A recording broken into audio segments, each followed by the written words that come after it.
Hi guys, welcome back to my YouTube channel TU Scholars. Today we'll be covering about the Unit 2 of GST. Unit 1 is already covered on the channel. You may refer to the playlist on the channel itself. So Unit 2 is Levian collection of GST, and in this 4 to 5 different chapters are there from K.M. Bansal's book. I think it's 4th chapter, 5th, 6th is covered, 7th, 8th, 9th. These 5 chapters are there. 4th is our supply of GST, which we'll be covering today in this video. So supply under GST is what does it mean, why the concept of supply came under GST. We'll study this and related concepts like section 7, 8 and schedule 1, 2, 3 under CGST Act. These all will be covered in this video.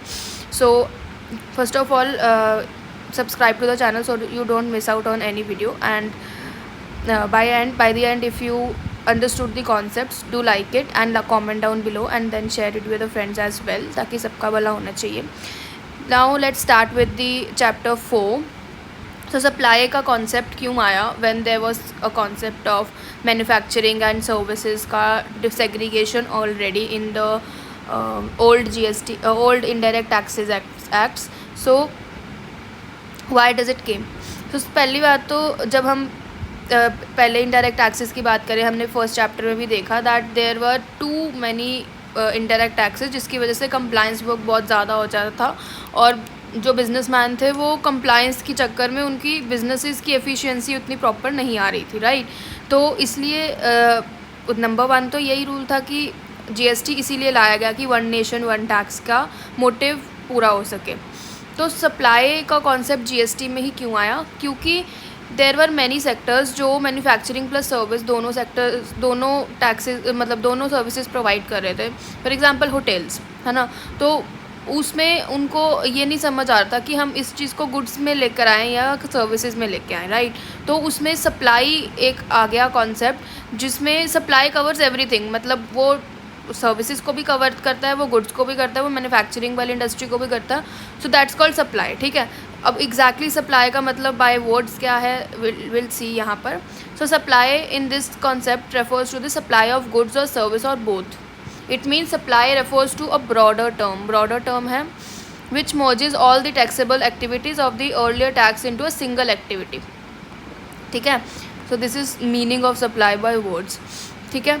So if A has sold goods to B, then it is also supply, and if A has provided any services to B, then it is also a supply. So supply के अंदर comes supply is a broader concept, and इसके अंदर manufacturing and services दोनों आ जाते हैं. अब इसको अलग अलग कैसे करते हैं वो आगे सेक्शन में उन्होंने बताया है कि कौन सी चीज़ को हम मैन्युफैक्चरिंग के अंदर लेके आएंगे, कौन सी को सर्विस के अंदर. इसकी सेग्रीगेशन है आगे. आई थिंक शेड्यूल 2 में ये बताते हैं कि मैन्युफैक्चरिंग में कौन से हैं और सर्विसेज कौन सी हैं, ठीक है. तो विल स्टडी आगे इसका part. So under GST the scenario have been shifted from sales, service and manufacturing to one activity, that is supply. So therefore it can be said that now there are two modes of supply which may attract GST, and these are goods and services, ठीक है. तो ऐसे बन गया.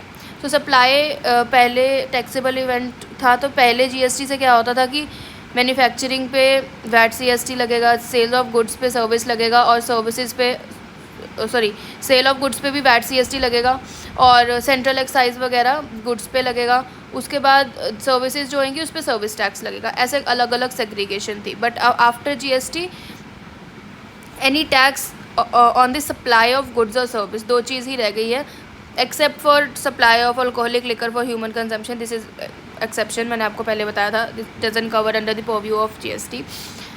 Any supply on goods और service is covered under GST. तो सप्लाई यहाँ पर आ गया, ठीक है. So any taxable event is the supply of goods and provision of service और बोथ, ठीक है. So GST has been shifted from multiple taxable events to a one sole activity, that is supply. उसके बाद we come to the forms of supply. Forms of supply क्या होती है? Goods and service, yes.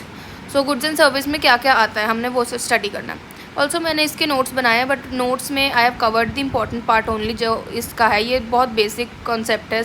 No one is going to ask you define goods and service under GST, right. ये सिर्फ आपके समझने के लिए है. सो जब आप केस स्टडी सॉल्व करोगे जीएसटी में तो वहाँ पर काम आता है कि ये सर्विस का कॉन्स्टिट्यूट करता भी है नहीं, तो इसलिए सिर्फ समझना है, इसके ऊपर क्वेश्चंस नहीं आते हैं. You just have to need to understand this. ठीक है, इसके इसलिए मैंने कॉन्सेप्ट जो इसके मेजर कॉन्सेप्ट्स है like section 7 is there, section 8A 8-9 these are covered, तो उसके नोट्स मैंने बनाए हैं. That I will cover after this basic is over. So talking about forms of supply, so supply includes all forms of supply of goods or service or both. The concept is the concept of supply is keystone of the GST architecture because supply of anything other than goods and service does not attract GST. मतलब वो taxable की category में ही नहीं आता, so that doesn't attract any GST. So there are two forms of supply, namely goods and services. So कौन सी हैं? Goods and services, right? So goods and services में क्या आता है? Goods mean every kind of movable property other than money and security, but also include actionable claims, growing crops, grass, things attached to or forming part of land which are agreed or to be sweared before supply to a contract of supply. अब इसमें कितने सारे words आए, let's discuss एक एक करके. So any kind of movable property. Movable property मतलब जो एक जगह से दूसरी जगह जा सकती है, that is movable property. Other than money and securities, money भी और सिक्योरिटीज़ भी मूव हो सकती है. मनी इज़ पैसा ओनली, सिक्योरिटीज़ इज़ मतलब सिक्योरिटीज़ जो हम इक्विटीज़ एंड ऑल सिक्योरिटी में जस्ट इन्वेस्ट करते हैं, दैट इज़ सिक्योरिटीज़. तो वो चीज़ GST में नहीं आती. मनी के ऊपर GST नहीं लगता. सिक्योरिटीज़ जो आप ट्रांसफ़र करते हो उस पर GST नहीं लगता. उसकी मूवमेंट होती है फिर भी नहीं लगता, वो स्टेट उन्होंने डायरेक्टली इसमें कर रखा है. ठीक है, but includes actionable claims. Actionable claims पे GST लगता है. एक्शनेबल क्लेम्स मतलब एक्शनेबल क्लेम इज़ ऐसा क्लेम जिसके ऊपर आप कोई भी लीगल एक्शन ले सकते हो. For example if you have sold somebody goods, तो वो आपका डेटर है, तो ये डेटर से पैसा इकट्ठा करना इज़ योर राइट, तो that is your actionable claim. इसके ऊपर GST लग सकता है. उसके बाद growing crops, grass, things attach to और फॉर्मिंग पार्ट ऑफ लैंड, मतलब एक लैंड है उसके ऊपर एनीथिंग यू आर ग्रोइंग, उसको सो करके ग्रो कर रहे हो, then it is forming the part of GST. वो बात अलग है कि उसको बाद में एग्जाम्प्ट सर्विस में घोषित कर दिया गया, जो हमने लास्ट उसमें करा था, उसको कंफ्यूज मत करना. वो एग्जाम्प्ट मैंने आपको उसी टाइम बताया था. Exempt is not a non taxable, मतलब एग्रीकल्चर को गवर्नमेंट चाहे तो वो टैक्सेबल बना सकती है, but because of their own interest and social need की वजह से they have made it exempt. Okay, so इसमें कंफ्यूज नहीं होना कि यहाँ पर तो कह रहे हैं कि anything that is attached and forming part can be included, can be considered goods, तो इसके ऊपर GST लगेगा. एग्जाम्प्ट है, वो नॉन टैक्सेबल नहीं है. नॉन टैक्सेबल इज़ जिसके ऊपर लग ही नहीं सकता. जैसे money and securities is non taxable, इसके ऊपर तो लग ही नहीं सकता. उन्होंने साफ साफ कह दिया कि इसके अलावा जो भी होगा दैट इज़ गुड्स, है ना, तो इनके ऊपर तो लग ही नहीं सकता. These are non taxable.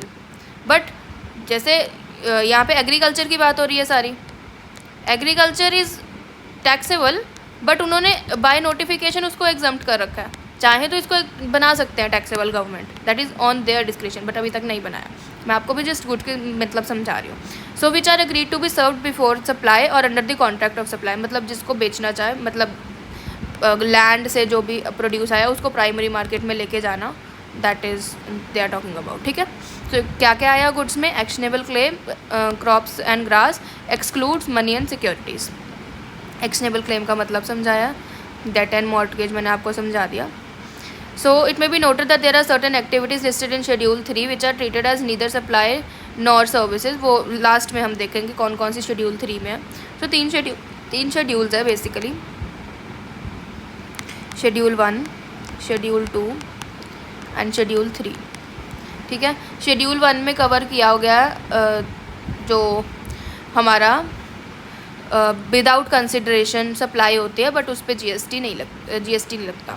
तो वो कौन सी, मतलब विदाउट कंसिडरेशन भी जो सप्लाई कंसिडर हो सकती है, वो कौन कौन से केसेस हैं? इसमें गुड्स और सर्विसेज की सेग्रीगेशन बताई गई है. थर्ड में बताया गया things that are not consider goods, और वो गुड्स भी नहीं है, वो सर्विस भी नहीं है, दैट इज़ Schedule 3. ठीक है, ये हम लास्ट में कवर करेंगे अभी.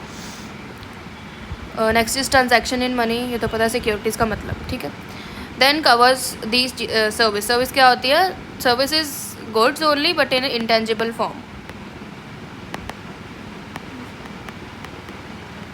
एनीथिंग अदर देन गुड्स और सर्विस, गुड्स और मनी और security, but includes activities relating to use of money और कन्वर्जन ऑफ बाय कैश और by any other mode from one form to another form for which a separate consideration is charged. It means service refer to anything other than goods but includes activities related to use of money, conversion of money, which for which separate consideration is charged. So it's basic only. Exchange of money है, बाकी सब ये चीज़ नहीं आएंगी. उसके बाद आ गया अपना exchange of money. If you are not understanding, it means कि लोन्स वगैरह देना, उस पर इंटरेस्ट आता है. इंटरेस्ट पे जीएसटी लग सकता है. Again saying interest is exempt, मैंने आपको एग्जाम्पशन में बता दिया, वो एग्जाम्प्ट है बट वो अट्रैक्ट कर सकता है GST. That is the thing. उसके बाद आ गई types of supply. So types of supply अलग अलग बेसिस पे होता है. मूवमेंट ऑफ फ्लो की बेसिस पे हो सकता है, कॉन्टीन्यूटी के बेसिस पे हो सकता है, देन टैक्सेबिलिटी के बेसिस पे हो सकता है, जियोग्राफिकल लोकेशन के बेसिस पे हो सकता है, then supplied in the conjunction. Conjunction is इकट्ठा देना, मतलब कॉम्पोजिट एंड अपना mixed. 8A and 8B will be covered here sections.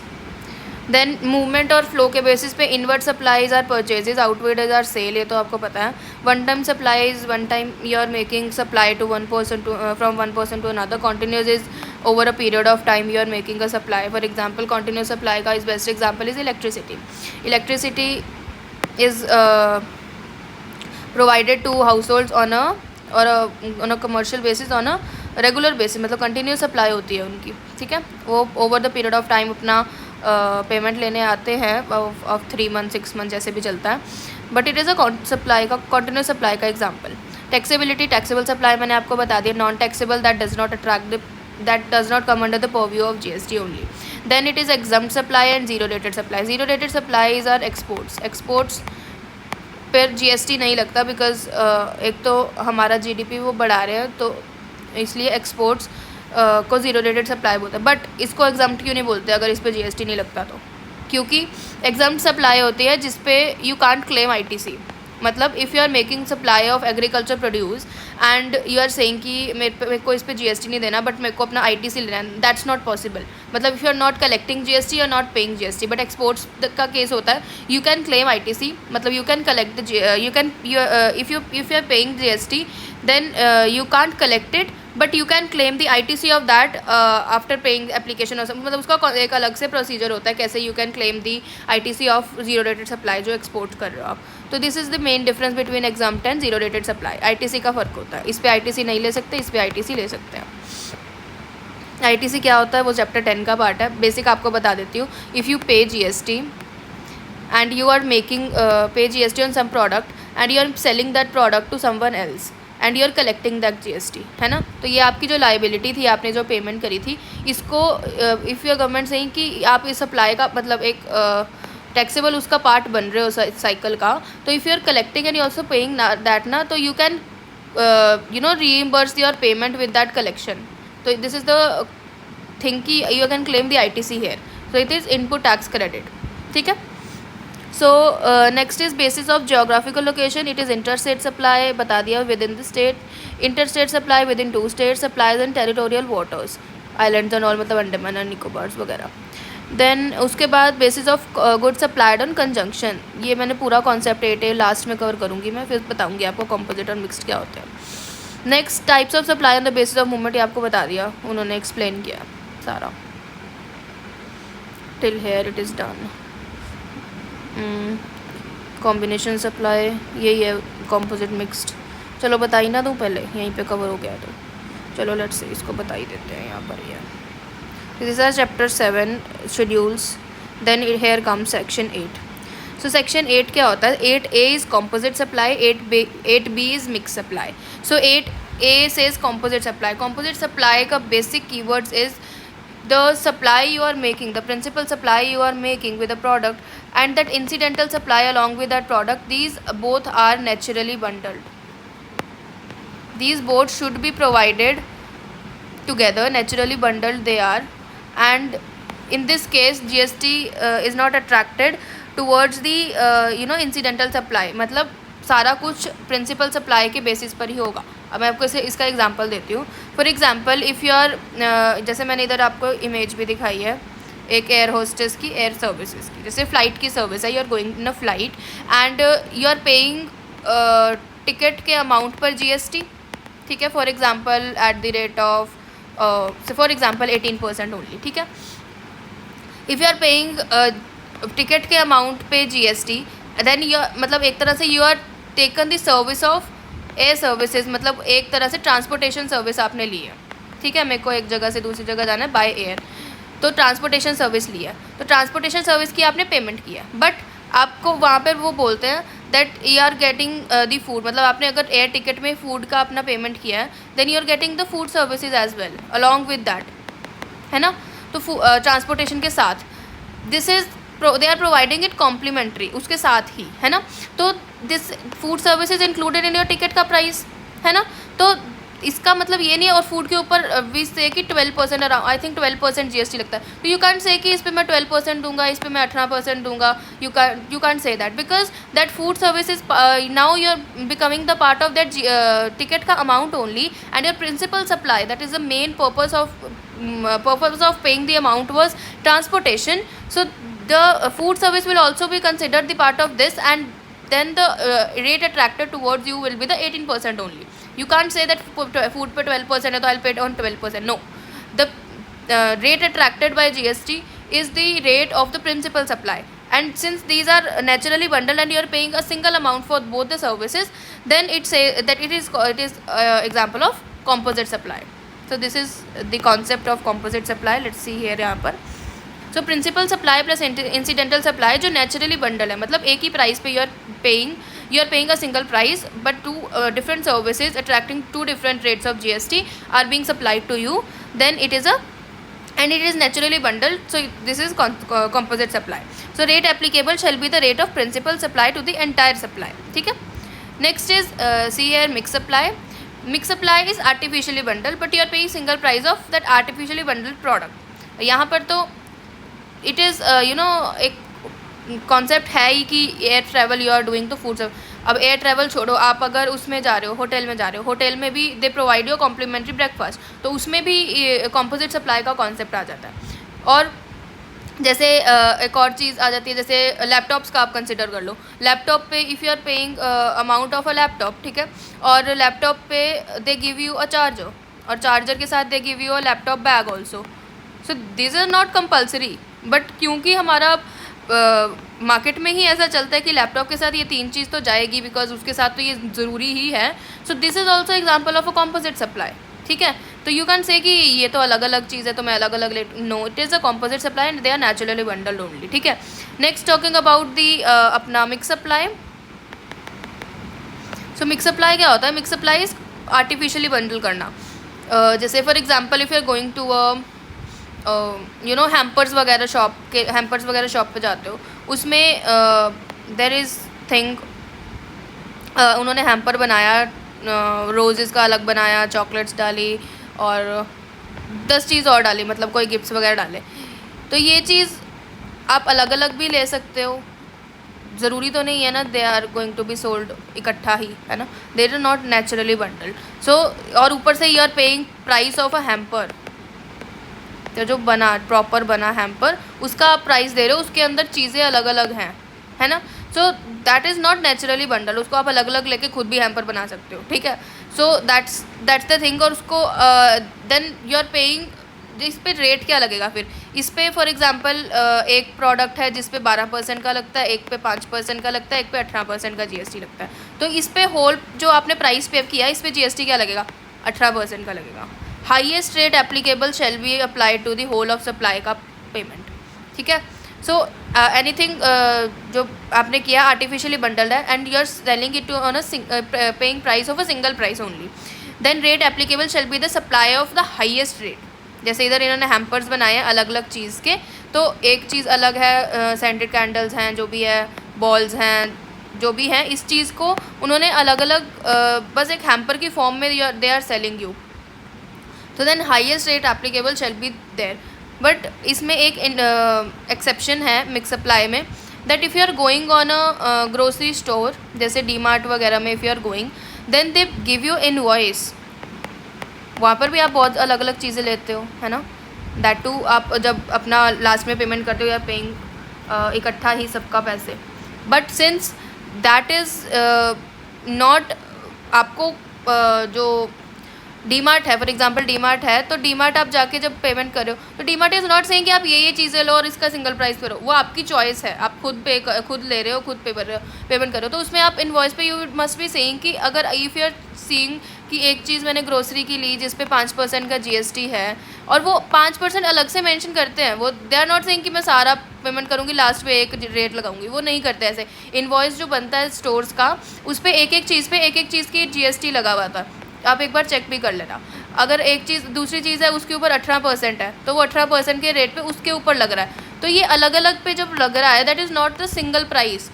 चाहे आप अमाउंट लास्ट में सिंगल दे रहे हो, बट यहाँ पर इफ़ यू सी कि इनवॉइस ही उन्होंने ऐसा बनाया that everything is getting covered under their purview only, तो उसके ऊपर अलग अलग जीएसटी लगता है, and that is the thing कि वो that is not a part of mix supply, this is called independent supply.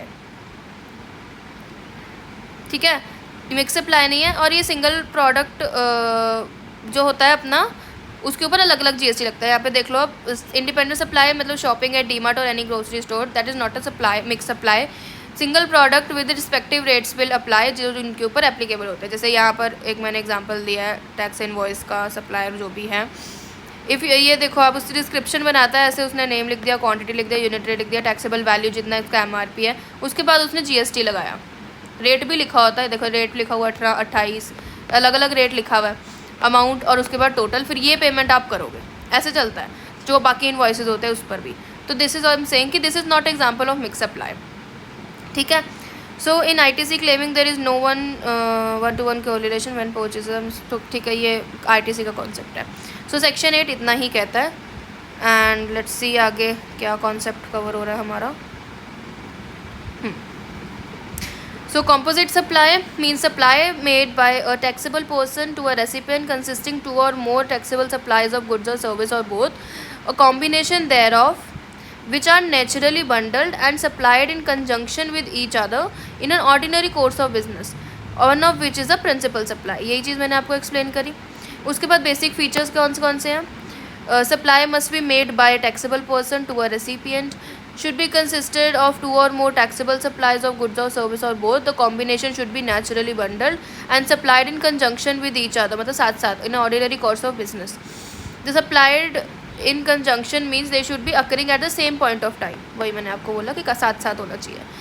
One out of two naturally bundled, one should be principal supply, एक main supply होनी चाहिए। When goods are packed and transported within insurance, the supply of goods of packing, transport and insurance is a composite supply, goods is the principal supply। ठीक है, मतलब transportation of goods is basic thing जो कर रहे हैं, उसके साथ जो उसकी एंसिलरी सर्विसेज प्रोवाइड हो रही हैं, that is your extra supply, and the main supply we are is transporting is the principal supply. A supply which forms a predominant element of the composite supply and other parts are only the ancillary or the supportive services. ठीक है, सो ये examples हैं, इसमें आप देख सकते हो LCD और उसकी मेंटेनेंस का कॉन्ट्रैक्ट, और यही है। Clarification, supply of printed books, brochures, leaflets printed with design, logo, other contents, recipient of such printed goods. ठीक है, रीड कर लेना एक बार, ये क्लैरिफिकेशन है थोड़ी सी बस। देन मिक्स सप्लाई देख लेते हैं। टू और मोर इंडिविजुअल सप्लाईज और एनी गुड्स और service made by conjunction with each other for a single price, that is the keyword here, single price, where such services does not constitute a composite supply. The essence of definition is that there should be supply of two or more individual goods or service or any combination in conjunction with each other, साथ में तो होनी चाहिए, but the goods or service of supply to recipient at a single price can be supplied individually as well, मतलब ज़रूरी नहीं है वो साथ में देने, that are not naturally bundled. In other words, the individual supply are independent of each other and are not naturally bundled. This is what I was talking about. So in a nutshell, supply of more than one goods or service as a bundle will be reckoned as a mixed supply if the following conditions are fulfilled. They are sold at a single price, they are not naturally bundled and does not qualify the concept of composite supply. ठीक है, so mixed supply के example है, read कर लेना। Then ये difference दे दिया। Treatment of cell promotion, ये clarification है, ये मैं करती हूँ कवर अभी। लेट्स सी आगे क्या है, एक ही है, 1 सेकेंड। सेक्शन 8 हमारा हो चुका है। Concept of FCM and RCM I told you क्या होता है। एक बार देख लेना। मतलब एक सप्लायर है, रेसिपिएंट से वो 118 रुपये कलेक्ट करता है और 18 रुपये वो गवर्नमेंट को दे देता है, 100 रुपये अपने पास रखता है। RCM supplier is either unregistered or opted for composition scheme. Composition scheme will cover next chapter. So unregistered है, मतलब वो टैक्स कलेक्ट नहीं कर सकता, तो मतलब गवर्नमेंट के साथ वो डील नहीं कर सकता, इसलिए रेसिपिएंट गवर्नमेंट को डायरेक्ट डील करता है और जो रेसिपिएंट है वही गवर्नमेंट को टैक्स देगा और सप्लायर को उसका कॉस्ट देगा। That is RCM। ये रहा clarification. So buy one get one की जो स्कीम होती है, that appears to be free, that means that 2 products are sold at a price of 1। इसमें मतलब कंसिडरेशन तो आ रही है, तो इसका सप्लाई है, तो इसमें मतलब इन्होंने बोला क्या है कि बाय वन गेट वन की जो स्कीम होती है उसमें एक सेकेंड मैं आपको बता देती हूँ कि सप्लाई के लिए you have to have the consideration that should be done in business course of business also. But इसकी एक्सेप्शंस है वो शेड्यूल 1 में देखेंगे। बेसिक कंसेप्ट है कि कंसिडरेशन होनी चाहिए, बिजनेस में होना चाहिए, ठीक है। अगर इसमें से एक भी नहीं होती तो वो सप्लाई नहीं होता। तो दैट्स वाई उन्होंने क्लैरिफिकेशन दी है कि if you are selling goods on buy one get one basis, मतलब you are paying product A का price for example 100 and you are getting the B product free with A product, है ना।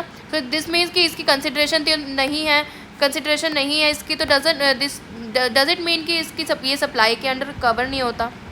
They are asking this question, so that's why they have clarified कि no, this does get cover under GST का purview. Y?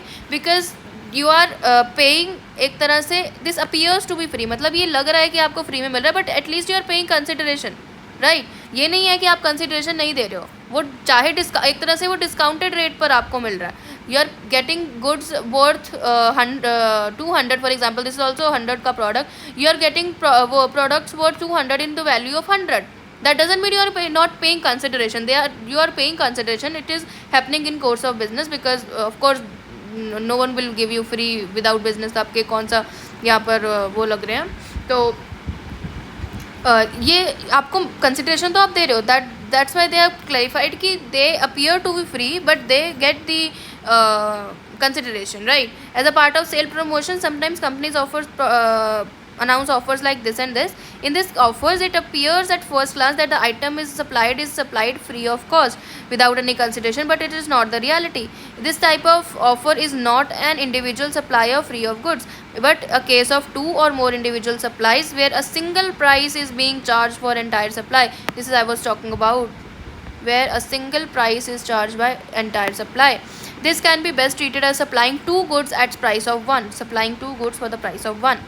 Thus, transaction shall be treated as supply, white circular number this and this. So, government has clarified that taxability of such supply will be dependent upon whether supply is composite supply or a mixed supply, and at the rate shall be determined as the provisions of section 8. ठीक है?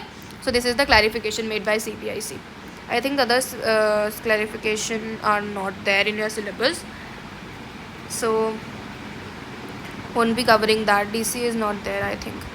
Let's see, book के हिसाब से चलेंगे because this are extra, that's why I am not sharing note because you might get confuse कि कौन सा करना है कौन सा नहीं करना है। यू कैन, आई एम जो सा पार्ट मैं रेफ़र कर रही हूँ, you can make your notes साथ के साथ। I am just giving you brief thing, ठीक है। तो यहाँ पर इन्होंने बता दिया, बहुत जल्दी बता दिया है कि इंपॉर्टेंट टर्म्स क्या है। मैंने पहले कवर करना चाहिए था कि सप्लाई में कवर क्या क्या होता है, ठीक है। सो बिजनेस में होना चाहिए, it should be in course of, there should be business and the supply you are making should be in course of business or furtherance of business, then it should be done by a taxable person and consideration should form a part, ठीक है। तो business तो आपको पता है क्या होता है, ये उन्होंने बता दिया बिजनेस की डेफिनेशन, ये सब बता दिया है, लर्न नहीं करना है, ये सिर्फ रीड कर लेना। Importance of business, commercial transaction पे ही लग सकता है GST। That means any supply made by individual on his personal capacity does not come under the ambit of GST, but it falls within the definition of business, unless it falls within the definition of business, then it should be done in the course of business. These terms are not defined under GST law on the basis of general interpretation. 2 terms may be explained in the following manner. मतलब course of business का मतलब क्या होता है, that any activity or carrying out then on a routine basis such as sale this activity may be regarded as the activity undertaken in the course of business, मतलब business के लिए you are doing that. Then furtherance of business means act of helping someone of becoming more successful, मतलब you are carrying out activity so that your business is growing मतलब एक तरह से वो course of business का ही part है, but just they are giving another term. Means activity intended to advancement of business, growth के लिए। So both phrases are to be taken together and interpret the meaning as in true sense only. उसके बाद consideration. So consideration is any payment you are making to purchase anything. It can be monetary or it can be non-monetary. Monetary में money it is included, but non-monetary में return or provision of service, मतलब barter के लिए they are saying if you are selling goods to someone and receiving services from their end, then that's non-monetary. Then refraining or forbearing to do an act is also non-monetary service. For example, Mohan owns a renowned shop for quality of chicken and Anil wants to enter the same business in same locality. Mohan paid 2 lakh for not doing that business. मतलब competition को कम रखने के लिए that person is paying the other person to not do the same business in their locality, ताकि क्योंकि उसका भी तो एक तरह से business impact होएगा ना उससे, तो that is non-monetary. चाहे इसमें मनी पेमेंट है बट उसका intention is to refrain some act of provision of service, act of doing or provision of service to someone else, right? Then tolerating an act or situation in return of provision of service. मतलब जैसे एक person की shop है, उसके बाहर एक cart वाला person खड़ा होता है, दैट पर्सन इज सेइंग कि if you want to sell cart है तो मेरा ये वाला प्रोडक्ट भी बेच देना, फॉर एग्जांपल.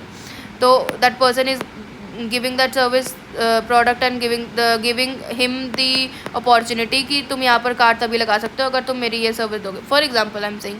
तो that is also non monetary thing. ठीक है. इसमें दे आर सेइंग कि डॉर्बिन और the 3 cars and unable to park all within their premises, requested his neighbour to allow him park in one of his car in their gate. In return neighbour charge इतना पर. इसमें money नहीं होती, वो services के उसमें वो होती है. who will pay the consideration by the recipient only, recipient ही देगा. determination of value 15-16 में हम देखेंगे.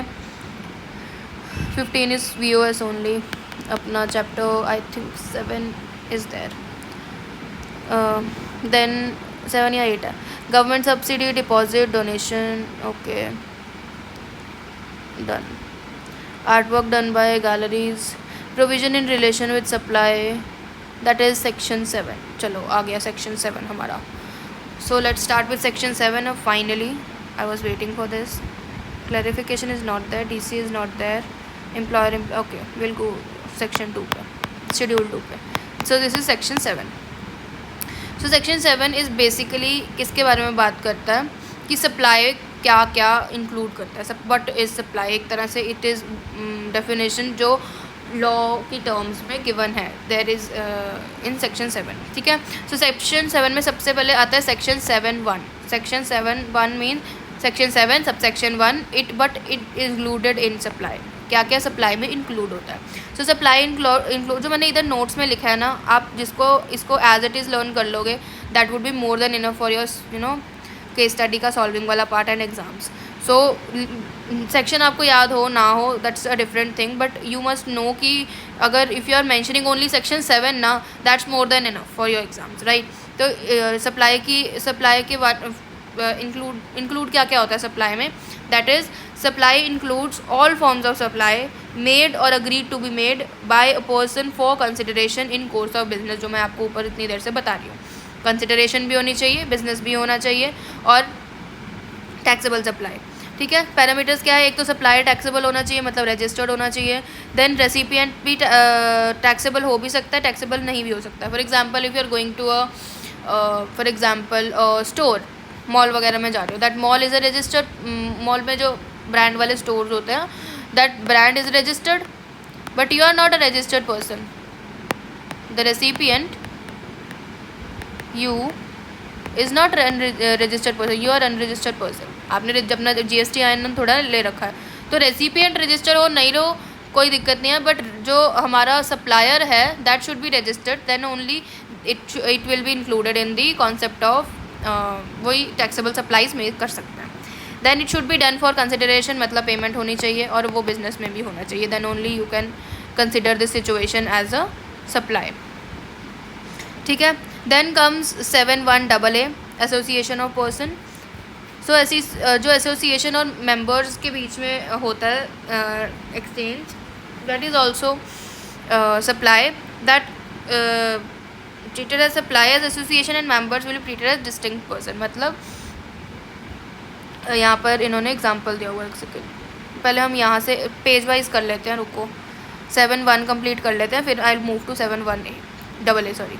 7(1) में forms of all forms of supply for both supply of goods और सर्विस और both such as sale, transfer वगैरह वगैरह, that are made or agreed to be made for a consideration. मतलब इसमें और अग्रीड टू बी मेड में भी क्या आ गया, जो कॉन्ट्रैक्ट एडवांस में हो जाते हैं, by a person in course of business or furtherance of business. मतलब कंसिडरेशन भी आ गया, बिजनेस भी आ गया। द एक्टिविटीज़ और transaction other than individual to its members or constituents, मतलब यही एसोसिएशन ऑफ मेंबर्स की बात हो रही है, फॉर कैश, डेफर्ड पेमेंट और other variable. For example, for a purpose of this clause it is clarified that not with standing anything contain other thing. ठीक है, मतलब इसका वो इम्पैक्ट है। Tribunal authority, the person and its members or constituents shall be deemed to be two separate persons in supply of activities that inter shall be deemed to take place from one person to another। इसका example लेते हैं एक society का। जैसे एक society है जिसके अंदर बहुत सारे फ्लैट्स हैं, ठीक है, अलग अलग फ्लैट्स हैं, अलग अलग मेंबर्स हैं उसके। तो वो बोल रहे हैं कि जो एक मेंबर है और जो दूसरा मेंबर है और जो सोसाइटी है, these 3 persons are 3 distinct person. यार यू कैंट से कि जो रजिस्टर्ड है वो तो सोसाइटी है, ये फ्लैट्स थोड़े ना रजिस्टर्ड है। Flats are coming under this society only, so that means that flat is also registered and the person who are owning this flat can't be say कि वो तुम तो एक ही उसके अंदर हो। that person that who are owning these flats are distinct person from this society as a whole, that's what they are saying। ठीक है, सो इम्पोर्ट ऑफ सर्विस में आ गया। Third B is import of service, importation का part है ये रहा। Import of service for consideration whether in course of business or not in the course of business. हाँ ये लिखा है, import of service for consideration whether or not in the course of furtherance of business. And 7(1) says activity specified in schedule 1 made without consideration, जो मैंने आपको बता दिया। Schedule 1 is ये रहा, 12 API, ये हम बताएंगे अभी क्या है। इसकी explanation, analysis, modes of supply, parameter should be done by goods और service made for consideration, furtherance of business by taxable person and should be a taxable supply. Since money and securities are not this and this, then GST is not attracted, वो तो बिल्कुल ही exception है। Consideration का parameter क्या आना चाहिए, schedule 1 वाला नहीं आना चाहिए। Course of further of business का कंपैरिजन, ठीक है। ये आ गया 7(b), that is importation of service. Importation of service मतलब you are importing service from outside India. So in order to bring a supply under the ambit of in course of business, parameter is one of the necessary condition. The only exception to this condition is given in 7(b). मतलब जो ये business वाला part है इसका exception है एक तरह से 7(b), दैट जैसे हम बोल रहे हैं कि इसका पार्ट बनाने के लिए क्या करना चाहिए। The only exception to this is this as per this section, the import of service for a consideration whether or not in the course of business shall be treated as supply। इसका बहुत important example एक क्या है, for example if you as a person, ये आपने एक service import करी, for example you are taking coaching services from for example Dubai से you are importing services, then as per 7(a) you are not this supply of coaching service is not a supply under GST। Taxable supply वो नहीं है, taxable supply वो नहीं है। क्यों?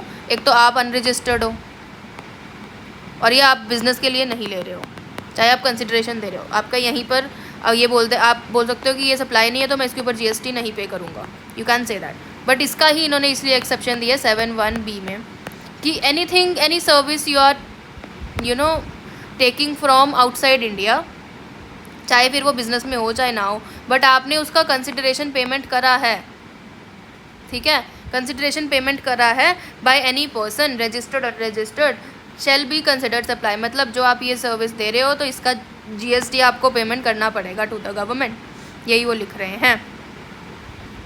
ठीक है. इट मीन्स दैट इवन सब import of service for personal use, जैसे मैंने अभी बताया, with consideration would also be covered under the definition of GST. इन्होंने एग्जाम्पल दे दिया है यहाँ पर, बट RCM में कवर हो जाएगा, क्योंकि देखो अगर आप पेमेंट कर रहे हो तो आप अपनी गवर्नमेंट को आप ही दे पाओगे ना, बाहर वाला बंदा तो आके नहीं देगा. अब अगर बाहर वाले पर्सन को आके GST देना पड़ेगा तो उसको रजिस्ट्रेशन नंबर लेना पड़ेगा गवर्नमेंट से, वो इतना खेचल खाने में क्यों पड़ेगा, है ना. तो इसलिए आप RCM में टैक्स पे करोगे. ठीक है, ये हो गया. उसके बाद supply without consideration 7(1)(c, that is schedule 1. इसके लिए आई have made our teacher has suggested us to make a learning method, that is bar API. We have made bar API. इसका क्या मतलब है? B is business, agency.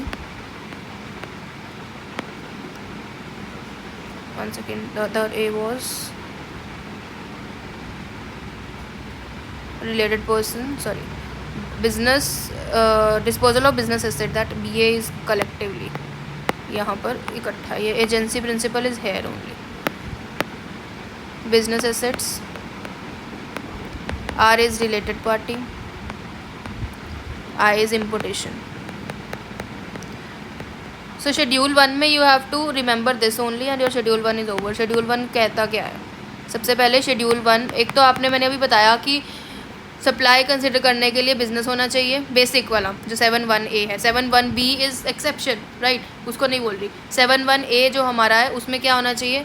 Business होना चाहिए, consideration होनी चाहिए, टैक्सेबल पर्सन होना चाहिए. ठीक है, ये होता है 7(1)(a. ठीक है. 7(1)(c, that is are schedule 1, वो कहता है कि टैक्सेबल पर्सन डन, बाकी सब कुछ होना चाहिए, बस कंसिडरेशन नहीं होनी चाहिए. ये नहीं होएगी तो कौन कौन से केसेस है जो सप्लाई का फिर भी पार्ट बनेंगे. ठीक है, वो देखते हैं. तो बिजनेस एसेट का disposal.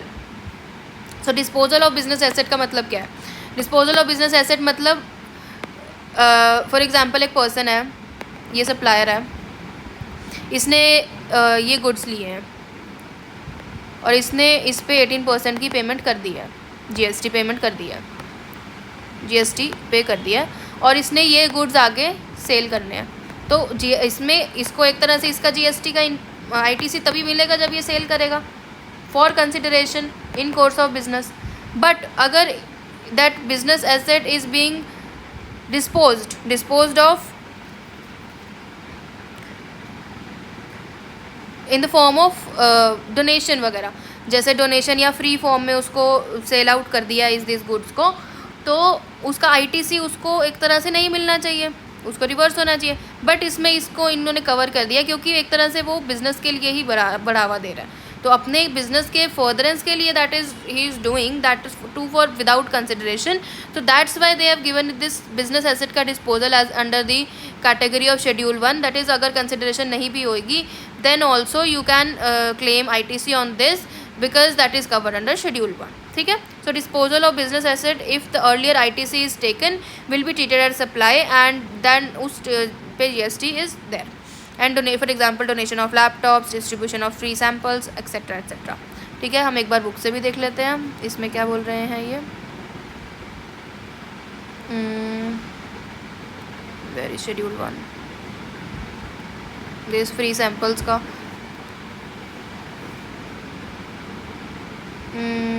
discussed separately in 4.9. okay, yeah. Permanent transfer or disposal of business assets. So any kind of disposal or transfer of business assets made by entity on a permanent basis qualifies as supply even though it is without the consideration. However, it is important to note that this provision would apply only if ITC has been availed in such cases. So इसका बस जब आप schedule 1 लिख रहे हो ना, आपने सिर्फ एक चीज़ देखनी है कि कंसिडरेशन नहीं होनी चाहिए. ठीक है, कंसिडरेशन नहीं होनी चाहिए, बिजनेस के लिए होनी चाहिए तो वो होएगा. एक तरह से ये सारा कुछ बिजनेस में तो होना ही चाहिए, दोनों में से एक चीज़ होनी चाहिए. ये नहीं है तो ये तो होना ही चाहिए. So therefore in order to qualify as supply the following condition need to be satisfied. The disposal, there should be disposal of business asset. Transfer or disposal must be permanent basis पे होना चाहिए. Then ITC must have been availed in such business asset. And importance क्या है ITC वाले की. So permanent transfer or disposal without consideration will not be covered within this paragraph this will not be deemed as supply. Business of assets on which ITC is blocked, मतलब 17(5) वाली जो services हैं वो हम करेंगे ITC के chapter में। The list of goods under the block credit that is elaborated chapter 10, हाँ आपको बताया। The business asset should do eligible in ITC but ITC had not been availed by registered person. Exception अगर ये नहीं करोगे तो आप उसके एम्बिट में कवर नहीं होगी, ये बोल रहे हैं। इसमें एग्जांपल क्या है, XYZ has purchase computer for this business purpose and ITC on same has been availed by him, ठीक है। After 1 year these computers are permanently transferred to a charitable school without any consideration. This permanent transfer is subject to GST although it is made without consideration. ये कह रहे हैं वो कि consideration चाहे नहीं भी लिया फिर भी आप उस पर GST अवेल कर सकते हो, ठीक है। Second example says Priyansh is a cloth store dealer located in this Delhi. At time of purchase of cloth, he claims ITC. Claiming of ITC क्या होता है, जब आप परचेज करते हो ना तो आप अपना ITC क्लेम करने के लिए अपना जो सप्लायर है उसको अपना GSTIN दे देते हो। वो एक तरह से फिर जो सप्लायर है वो आपको एक B2B कंसिडर करता है और आपकी GSTR में आपका ITC दिखना चाहिए, वो इस हिसाब से फाइल आउट भी करता है अपने। अब वो GSTIR का क्या कॉन्सेप्ट है वो सारा एक तो सारा कुछ इंटर रिलेटेड है, तो आप कंफ्यूज इसलिए हो सकते हो थोड़ा थोड़ा, but when you get to listen बार बार उस टर्म्स को एंड एक बार सारा सिलेबस कवर हो जाएगा तो आप एक बार फिर जब रिवाइज करोगे you will get the concept की क्या प्रोसेस क्या हो रहा है सारा, फिर उसके बाद आपको सब समझ आ जाएगा, ठीक है। सो अभी टेंशन मत लेना उस चीज़ का कि समझ नहीं आ रहा है या कुछ भी है। अगर आपको डाउट है आप मुझे कमेंट्स में एक बार बता दिया करो, ठीक है। So he has given clothes from his business stock to his friend for free of cost, मतलब उसकी कंसिडरेशन नहीं है। Since he transfer the business asset and ITC has already been claimed this tantamount to supply and will attract GST, ठीक है। तो वो supply भी बन जाएगी और GST भी अट्रैक्ट कर सकती है, ठीक है। सो नेक्स्ट एक बार यह थर्ड वाला आप पढ़ लेना खुद ही। Next, supply between related person and deemed district person. Any supply between deemed district person or related person shall comply to become the supply. Any transfer between goods and without any consideration is treated as supply. One second. इसका ना example I have given in one of this 29 ये 29। सो ये इसका वो है related person और deemed district person का concept क्या है। सो अगर एक रजिस्ट्रेशन पर्सन की पुणे में है, दूसरी रजिस्ट्रेशन नागपुर में है, तो उसके पास ऑप्शन है टू टेक, एक तो दोनों पुणे में मतलब दोनों महाराष्ट्र में they can take the ITC registration, या वो अलग अलग ले सकते हैं, पुणे की अलग और रजिस्ट्रेशन महाराष्ट्र की अलग। If they are taking it same, मतलब वो दोनों की एक ही ले रहे हैं, मतलब फर्स्ट रजिस्ट्रेशन पुणे में ले रही है, सेकंड ले रहे हैं, ये तो ठीक है, बट अगर वो दोनों एक ही रजिस्ट्रेशन ले रहे हैं then they are treated as deemed district person. Compulsory registration का बता दिया है स्टॉक ट्रांसफ़र के लिए। Any transfer of goods between DDP even without consideration is treated as supply as per schedule 1। Free of flow of ITC और ITC के against you can take the set off easily and that's the concept of DDP. Then agent principle, page 31.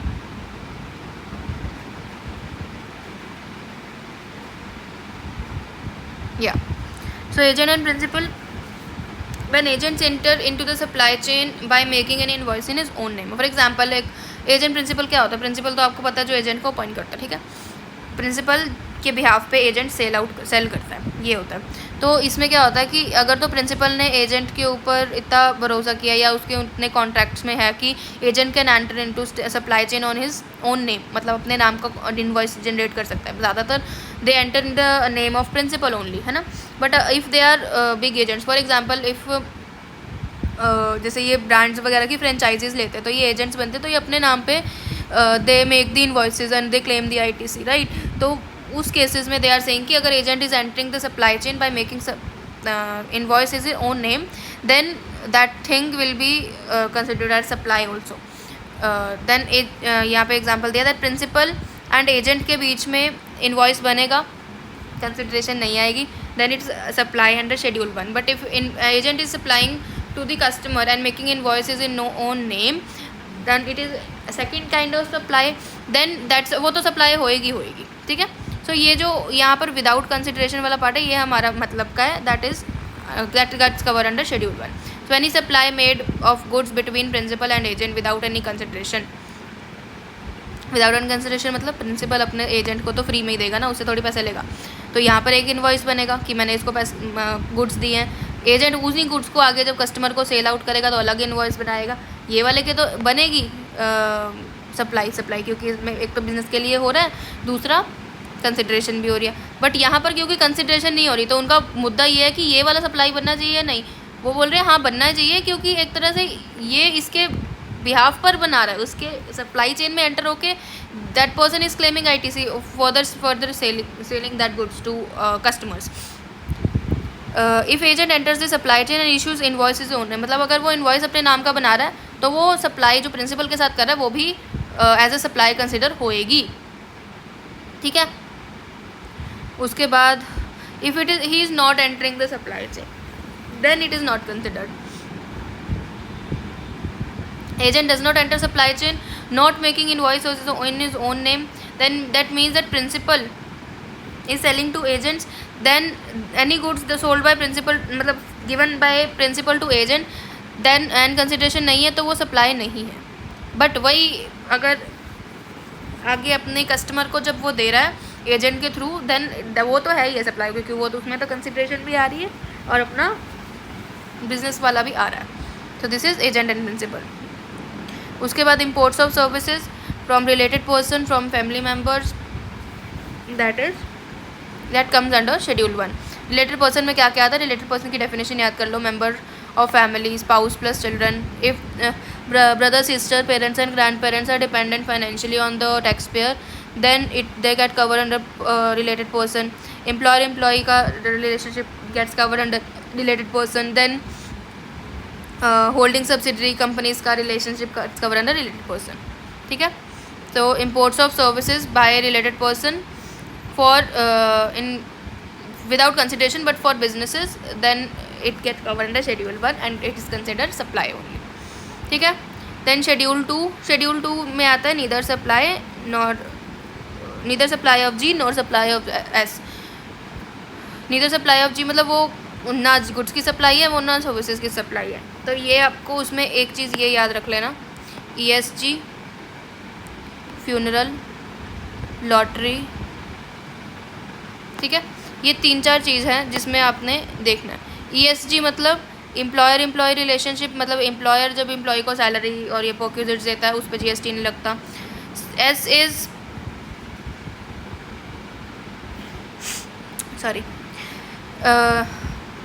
Court and tribunal की fees. Services by court और tribunal. Court और जो tribunal की faeces होती हैं उनके ऊपर GST नहीं लगता. G is government profession. Government profession में जो रेम्यूनरेशन मिलती है उस पर GST नहीं लगता MP MLS को. उसके बाद जो फ्यूनरल के मॉर्चरी सर्विसेज में जो charges you pay for burning that शव और etcetera that doesn't come under the purview of goods और services, that doesn't comply to be the part of GST. उस पर GST नहीं लगता. Then immovable property, lottery and property is there, it is property. So immovable property पे if consideration is paid and the completion of certificate is received afterwards then it is not covered under purview of GST and GST is not payable of that. Lottery में there is amendment and also lottery में it is opposite, मतलब ये सारों पे तो we are saying कि GST नहीं लगता बट इसमें लॉटरी के अलावा नहीं लगता, लॉटरी पे लगता है. ऐसे है. Actionable claim other than lottery, ऐसे है लाइन उनकी, मैं आपको बुक से भी दिखा दूँगी अभी. So actionable claims are consider goods, जैसे हमने स्टार्टिंग में ही देखा कि गुड्स की कैटेगरी में एक्शनेबल क्लेम आते हैं बट उसमें लॉटरी नहीं आती. ठीक है. So lottery, betting, gambling, online games, horse racing, इस पे GST लगता है. इवन दैट वो भी 28% पे लगता है. बाकी सब पे GST नहीं लगता है. शेड्यूल 3 में and that is not consider to be supply, जैसे unsecured debt, right to good, ये सब एग्जाम्प्ट है. देन इमूवेबल प्रॉपर्टी, अगर सेल ऑफ लैंड हो रही है तो शेड्यूल 3 में आता है, not a supply of goods and service. But अगर बिल्डिंग या फ्लैट से ऑफिस सप्लाई हो रहे हैं एंड उसमें अगर कंसिडरेशन पहले मिल रही है कंप्लीशन सर्टिफिकेट से तो वो पार्ट C में आ जाएगा. और पार्ट कंसिडरेशन दी है या टोटल कंसिडरेशन पेमेंट हो गई है तो वो GST आ जाएगा on full consideration. Not in schedule 3 but in schedule 2 and supply of services consider होती है and consideration of paid after the completion certificate पूरा का पूरा देन शेड्यूल 3 में आती है एंड नॉट अ सप्लाई और उस पर GST नहीं लगता है। कंप्लीशन सर्टिफिकेट में क्या कंप्लीशन किस लिए कैसे कंसीडर होती है, या तो आप सबसे पहले उसको ऑक्यूपाई कर लो या उसका सर्टिफिकेट अगर आपको पहले मिल गया, दोनों में से विच एवर इज़ अर्लियर इस सेट की कंप्लीशन हो चुकी है। ठीक है, then let's see from the book.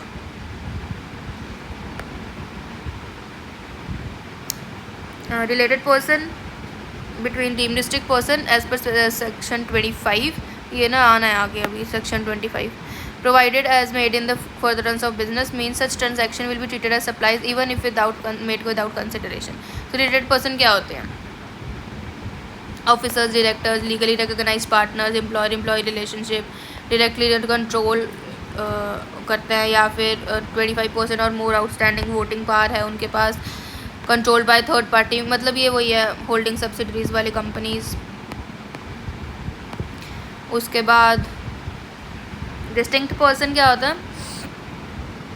A person who has obtained और is required to obtain more than one registration within the same state or more than one state in union territory shall be respect of each registration shall be treated as district body। जैसे मैंने पुणे और नागपुर का example दिया, that अगर एक ही state में 2 different location पे आपने डिफरेंट रजिस्ट्रेशन लिया, then those 2 registration will be treated as 2 different things and 2 different places and 2 different person, that distinct person को उसको माना जाएगा।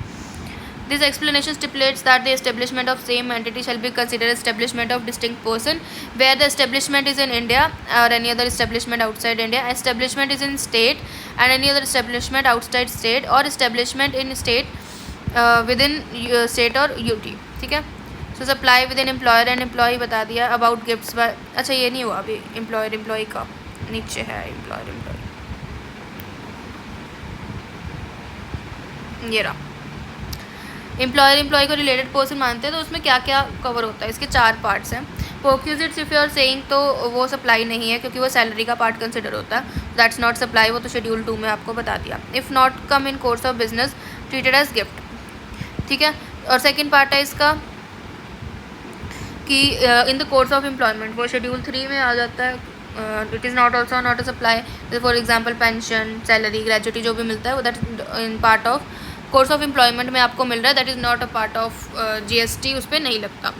देन एम्प्लॉयर एम्प्लॉय के टाइम पे if anything as a employee you are getting from employer that is not in the course of employment, मतलब non compete fees मिल रही है, एक्स्ट्रा रेम्यूनरेशन मिल रही है कोई पर्टिकुलर असाइनमेंट के लिए किसी और के लिए, if you are paying work you are getting paid for doing the work, then it does cover under supply and GST उस पर्टिकुलर ट्रांजैक्शन के लिए अप्लाई हो जाता है।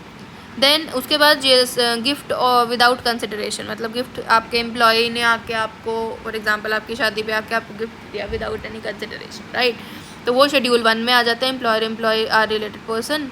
Then supply as per schedule 1 चाहे कंसिडरेशन नहीं भी है, then also that gets cover under supply, but उसमें एक कंडीशन और है, that if that gift is value up to 50,000 then it is exempt, but after exceeding 50,000 then whole amount पे GST is payable. You can say can't say कि 50,000 is exempt and extra पे I will pay GST, no, on full amount. If it for example if it is of 60,000 then पूरे 60,000 पे the rate applicable as on will be consider for supply. ठीक है, वही चीज़ इन्होंने यहाँ पर भी लिखी, let's read. So by virtue of definition by related person is given in 15, employer employer are related person, आपको ऊपर बता दिया। The services provided by employee to employer in course of or relation to employment are not treated as supply of services, that is schedule 3 में आता है। It is clear that supply by employer to employee in terms of contractual agreement, that is जो salary उनको agree हुई होती है between employer and employee will not subject to GST, उस पर GST नहीं लगेगा। About gifts, the second entry provides that gift not exceeding 50,000 in value by an employer shall not be treated as supply। The limit 50,000 is per financial year, 1 साल का होता है, 1 साल में आप 50,000 तक का गिफ्ट दे सकते हो विदाउट GST, उसके बाद GST लगेगा। उसके बाद आ गया स्टॉक ट्रांसफर बिटवीन ब्रांचेस, 25 में it is covered. The person who has obtain more than one registration shall be treated as distinct person. There may be a transaction between different location of same legal entity like stock transfer or branch transfer. Such transfer will qualify as the supply under GST, चाहे वो बीच में अपने business के related ही हो रहा हो, फिर भी that consider to be the supply. ठीक है। In ordinary course of business, there are some transactions of self supplies like services supplied by one branch to another branch of same entity without any consideration. वही आपको बता दिया, पुणे नागपुर के अगर बीच में होगा then that consider to be the related person है, उसका सप्लाई होगा, चाहे वो विदाउट कंसिडरेशन हो रहा है। एक तरह से ही प्रिंसिपल एजेंसी वाला ही। Goods transferred among different units of same entity free of cost, for example distribution of samples, manufactured in factory to a different branches, then transfer of goods from factory to showroom or from one warehouse to another, one branch to another where demand of goods is higher. ये सब जो हो रहा है that is done without consideration will qualify as supply and provided the transfer of services between different location and the establishment is between the different distinct person. तो note a supply क्या होता है? अब नोट अ सप्लाई पे आ जाते हैं। So note a supply transfer between two units of legal entity under single registration that is within the same state will not be considered as supply. ठीक है। उसके बाद प्रिंसिपल एजेंट मैंने आपको समझा दिया, वही लिखा है, एक बार रीड कर लेना। Importation of services from related person outside India, ये भी बता दिया। शेड्यूल 2 भी अभी बता दिया। ESG फैक्ट्री लॉटरी वही है। कहाँ गया?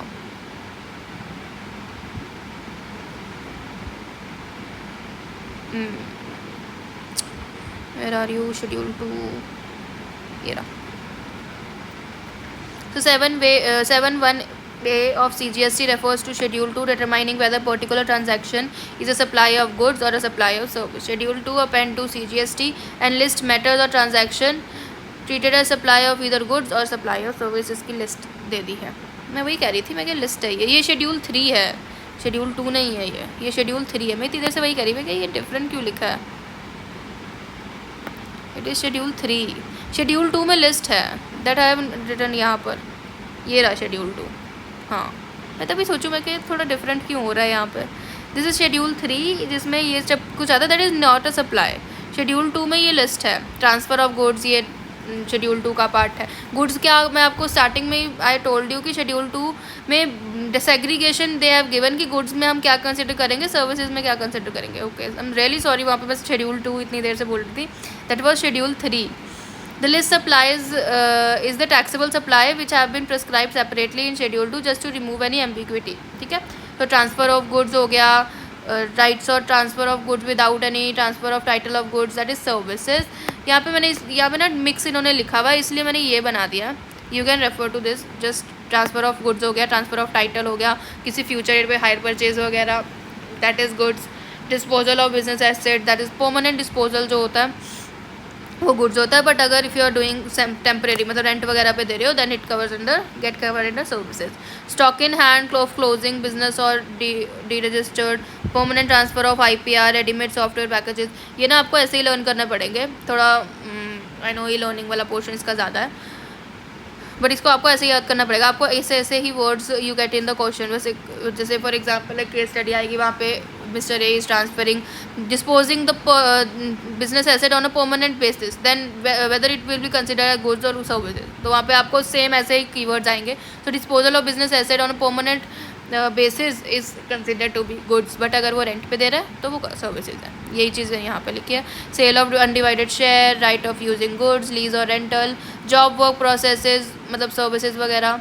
सर्विस के लिए if you are giving anything for job work, repair, maintenance का everything is service. Use of business asset for private use is also service.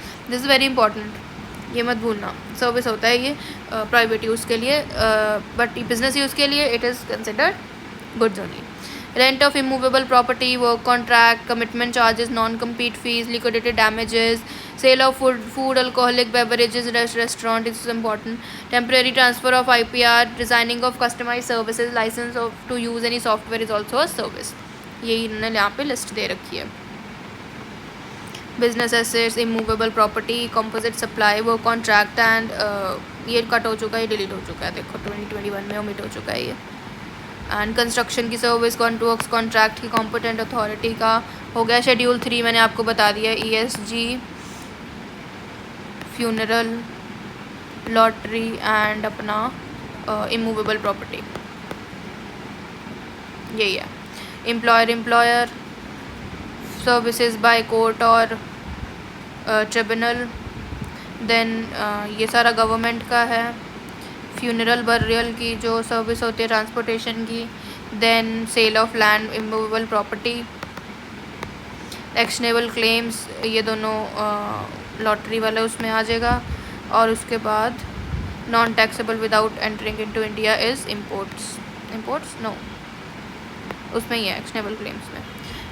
From one place to non taxable territory in place of another non taxable, ठीक है। उसके बाद it is negative list, activities और transaction that are notified by government, notification उन्होंने बता रखा है negative list. Any activity transaction given by government is they are eligible for public authority, और any activity notified by purpose of this on a government GST council, ये सब GST उसमें नहीं आता है, वही इन्होंने लिस्ट दे रखी है। तो SEZ के बारे में बताया है एंड यस, उसके बाद ख़त्म हो गया। So with this are chapter 4 is over and majorly आपको चैप्टर 4 में सेक्शन 7 करना है, उसके तीनों शेड्यूल करने हैं, शेड्यूल 1, 2, 3 और सेक्शन 8 करना है। बस मेजरली आपको यही करना है, इसके ऊपर ही क्वेश्चंस आते हैं। एंड या with that this topic is also over. अगर आपको नोट्स बनाने हैं तो आप इस मतलब साथ साथ में ही बना लो, आपको बाद में फिर ईजी होगा। तो आप आई थिंक आपको सारा समझ आया होगा। अगर आया है तो do like the video, comment down अगर आपको कोई डाउट है, कोई भी रिलेटेड डाउट है, I will answer that. And इसकी playlist I have made, unit 1 is completely over, उसमें I have made I think 5 videos I have made. Last वाली वीडियो में आई कुडंट इकट्ठा नहीं उसको मर्ज कर पाई मैं वीडियो को, दैट्स वाई एग्जाम्शन की 3 पार्ट्स में वीडियो है, अराउंड 40-45 मिनट्स की तीनों वीडियोज़ होंगी वो। So you must refer to that as well and that is important chapter, उसमें एक्सप्लेन आई हैव डिटेल में मैंने एक्सप्लेन किया। एंड बस इसके बाद आप शेयर कर देना ताकि सबका भला हो। Thank you so much.